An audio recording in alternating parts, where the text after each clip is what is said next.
Bonjour à tous et bienvenue sur la chaîne Merci Budget. J'espère que vous allez bien. Alors aujourd'hui, je suis vraiment très enthousiaste car en fait, nous allons démarrer une petite série de 5 vidéos où nous allons établir ensemble mon budget. C'est vrai que je me suis aperçue que je faisais des vidéos qui étaient assez théoriques et je me suis dit que mettre en pratique tout ça devant vous, ça serait beaucoup plus simple à comprendre. Et puis comme ça, vous aurez un exemple bien concret. Donc je vais vous expliquer une manière de faire son budget, car il y en a d'autres. Là, ce sont des vidéos qui s'adressent principalement à des personnes qui n'ont jamais fait de budget, ou qui ont du mal à s'organiser, ou alors quand on leur parle de budget, ça leur prend un petit peu la tête, hein. Petit clin d'œil à mon chéri qui n'a jamais vraiment fait de budget. Bisous mon chéri. Euh, alors bien sûr, si vous êtes déjà calé hein, là-dedans, je vais rien vous apprendre, ça c'est sûr. Là, je vais vous expliquer la manière dont moi j'aurais aimé qu'on m'explique étape par étape, point par point, pour essayer de faire un budget qui soit le plus proche possible en fait de la réalité. Et puis comme ça, après on est tranquille. On passe une année très sereine. Alors pour ceux qui ne me connaissent pas, je me présente rapidement, je fais un petit tour rapide. Je m'appelle Géraldine, j'ai 42 ans. Je vis en concubinage et je suis maman d'une petite fille de 2 ans et d'un beau-fils de 10 ans. Nous sommes salariés tous les deux. Mon conjoint est à temps plein et moi je suis à temps partiel. Et concernant nos revenus, l'ensemble de nos revenus, nous sommes aux alentours de 3 000 € par mois. Alors attention, hein, comme je vous l'ai déjà dit, je vous propose une manière de faire le budget. Je vous donne des conseils qui sont basés sur mes expériences personnelles et sur mes recherches. Et je ne suis pas là du tout pour vous obliger à faire quoi que ce soit, hein. Pareil, ce sont les chiffres en fait de mon budget. Chaque personne dépense son argent comme il l'entend. Donc comme je le disais, c'est une série de vidéos un petit peu spéciales. Ce sont des petites vidéos qui vont être assez courtes, assez concrètes et visuelles. Et pour tout vous dire, j'ai testé sur mon conjoint. Il a fait mon cobaye. Et je me rends compte en fait que pour une personne qui ne connaît pas grand-chose au budget, ça peut être un petit peu prise de tête. Alors du coup, c'est pour ça que je vais essayer de détailler au maximum pour que chacun puisse bien comprendre tout le processus. Et puis ensuite, vous verrez que ça ira comme sur des roulettes. Alors, nous allons faire le budget de A à Z. Ça sera découpé en plusieurs étapes qui seront bien sûr à faire dans l'ordre. J'ai vraiment hâte de démarrer. Je vous fais un petit sommaire en fait de ce que je vais vous proposer. Donc la première étape, ça va être examiner ses comptes. La deuxième étape, ça va être organiser ses dépenses. La troisième étape, ça va être les dépenses à prévoir. La quatrième étape, on va faire le budget annuel. Et la cinquième étape, nous ferons le budget mensuel. Alors tout d'abord, une petite introduction rapide. Pourquoi faire un budget? Alors je ne vais pas rentrer dans les détails hein, parce que j'ai déjà abordé ce sujet dans une autre vidéo. Mais brièvement, en fait, le fait de faire son budget, ça va permettre d'être beaucoup plus serein tout au long de l'année. En fait, on saura exactement ce qu'on peut se permettre de dépenser et donc ne pas finir dans le découvert avant la fin du mois. C'est vraiment l'objectif hein, de la budgétisation. C'est vrai que faire son budget, c'est quelque chose qui est un petit peu long, on va pas se mentir, mais on n'aura à le faire qu'une seule fois. Bien sûr, si la situation reste la même, hein. Si on se met en couple alors qu'on était célibataire ou si on change de boulot, forcément, il faudra revoir son budget. Mais comme je le disais, normalement, il sera à faire qu'une seule fois. On pourra bien sûr y revenir dessus hein, au cours de l'année, mais ça sera simplement pour réajuster. Donc c'est vrai que l'idéal, c'est de le faire le mieux possible dès le démarrage. Alors à quel moment faire son budget? Donc le budget prévisionnel, en fait, peut se faire à n'importe quel moment de l'année. C'est vrai que beaucoup de personnes commencent en début d'année, hein, tout simplement parce que elles préfèrent partir sur une année civile entière, ou alors peut-être que ça fait partie des bonnes résolutions. Mais en fait, le meilleur moment pour commencer, c'est maintenant. Et là, tu as deux façons de voir les choses. La première solution, tu organises tes dépenses pour les 12 prochains mois. Donc si par exemple tu commences ton budget le 1er juin, tu détermines tes dépenses jusqu'au 31 mai de l'année d'après. Ça n'a aucune importance en fait. Ou la deuxième solution, tu vas jusqu'à la fin de l'année et donc tu détermines combien de mois il te reste pour mettre de côté l'argent pour telle ou telle dépense. Si par exemple on est au mois de mars et que tu souhaites dépenser 700 € dans tes cadeaux de Noël, tu divises donc 700 par le nombre de mois qu'il te reste, c'est-à-dire 8 dans notre exemple. Et donc si tu fais 700 € divisé par 8, tu devras mettre de côté tous les mois 87 € pour arriver à tes 700 € en décembre. Alors comment faire son budget? Eh bien on va voir ça tout de suite. Donc aujourd'hui, nous allons faire la première étape qui va consister à examiner tes relevés de compte. Oui, j'ai bien dit examiner tes relevés de compte, car en fait, dans tes relevés de compte, il se trouve plein de petites choses qui sont très intéressantes. Alors, de quoi avons-nous besoin aujourd'hui? Donc, nous aurons besoin des derniers relevés de compte sur papier. Alors, soit tu les reçois par courrier et c'est nickel, soit il va falloir les imprimer. Concernant la période de référence à prendre en compte, les experts parlent de 3 mois. Mais c'est vrai que je conseillerais de partir sur une période un petit peu plus longue pour être le plus précis possible. C'est vrai aussi que ça va être plus long à faire. Donc c'est à toi de voir, mais au minimum c'est 3 mois. Mais si tu peux reprendre tes derniers relevés de compte sur 6 mois ou 1 an, là ça serait vraiment top. Ça évitera les surprises. Un prélèvement qui arrive par exemple une seule fois dans l'année et que tu aurais oublié. Ou encore par exemple l'anniversaire de ta tante Simone. Alors ensuite, si tu as d'autres comptes avec au moins un mouvement dans l'année, il te les faut aussi. Si tu as un compte joint, c'est pareil. L'idée, c'est vraiment d'avoir une vue d'ensemble de tes rentrées et de tes sorties d'argent. Ensuite, tu auras besoin de stabilos de couleurs différentes. Il en faut 4, car il y aura 4 rubriques différentes. Et sinon, si tu peux prendre une bonne tasse de café ou de thé, ça sera pas mal. Allez, tu mets la vidéo sur pause, tu vas chercher tout ça et je t'attends. En attendant, moi je bois un petit peu d'eau. C'est bon, tu as tout ce qu'il faut? C'est super, on est parti.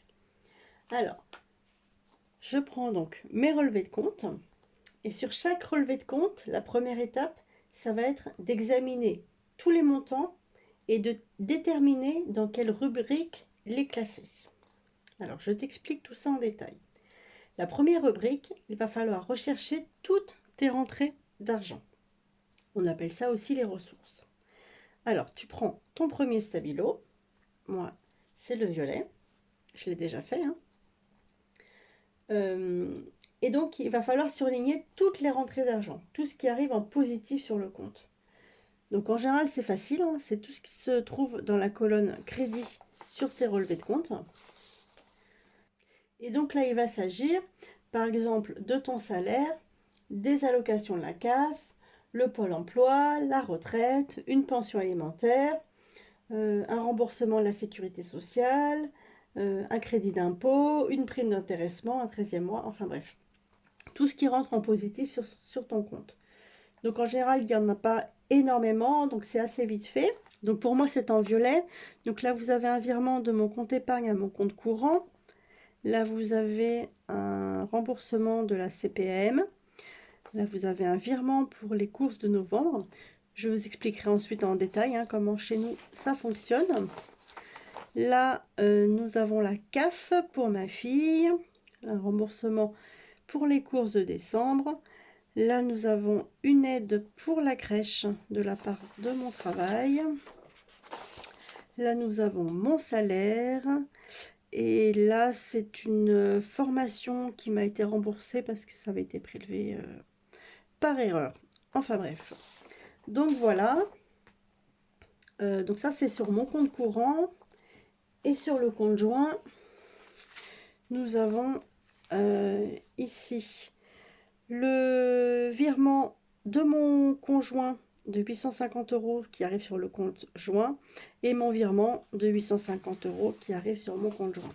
Et il n'y a pas d'autre argent qui arrive dessus. Voilà, je vous expliquerai aussi en détail hein, comment on fonctionne chez nous pour tout ça. Alors ensuite, pour la deuxième rubrique, On prend un nouveau stabilo. Pour ma part, c'est en orange. Et là, on va surligner tous les montants qui partent pour de l'épargne ou pour des investissements. Par exemple, un virement vers un compte épargne, une assurance vie, un compte titre, un PEA. Enfin bref, en général, c'est assez rapide aussi. Alors pour ma part, c'est en orange. On voit que j'ai une épargne mensuelle en début de mois. Je ne sais pas si vous voyez bien. Une épargne mensuelle qui arrive qui part en début de mois, qui est à hauteur de 100 euros. Là, nous avons un placement sur une plateforme de crowdfunding à hauteur de 100 euros aussi. Ça, c'est du financement participatif en fait. Je vous expliquerai ça aussi un petit peu plus tard. Et là, nous avons une application qui s'appelle Plum, que je trouve super géniale. Je vous en parlerai plus tard. Là, brièvement, c'est une application en fait qui arrondit les achats à l'euro supérieur et donc ça permet d'épargner la différence. Il y a aussi plein d'autres choses dans cette application. Elle calcule par exemple combien est-ce qu'on peut épargner ce mois-ci. Et donc régulièrement, elle me met de l'argent d'épargne. Donc ça, c'est de l'argent qu'elle prend, mais pour me mettre sur une pocket. Et donc c'est de l'argent qui est épargné. Donc ici, 21,79 €. Là, elle m'a épargné encore 29 euros et quelques. Là, elle m'a épargné 30 euros. Et là, elle m'a épargné 28,44 €. Voilà, c'est tout pour ce mois-ci. Voilà, enfin bref, c'est une application qui est vraiment géniale et je vous en parlerai un petit peu plus tard. Donc là, on a fini pour la deuxième rubrique, la rubrique des épargnes. Alors là maintenant, on va attaquer la troisième rubrique. Donc on prend un troisième stabilo. Pour ma part, c'est le vert. Et donc là, on va lister toutes les dépenses fixes. Alors qu'est-ce qu'une dépense fixe? C'est une dépense en fait pour laquelle tu es engagé auprès d'un organisme ou auprès de quelqu'un. C'est une dépense qui va tomber à date fixe et dont le montant est quasiment toujours identique. Alors c'est une dépense qui est obligatoire à payer dans les temps, sous peine d'avoir des pénalités de retard.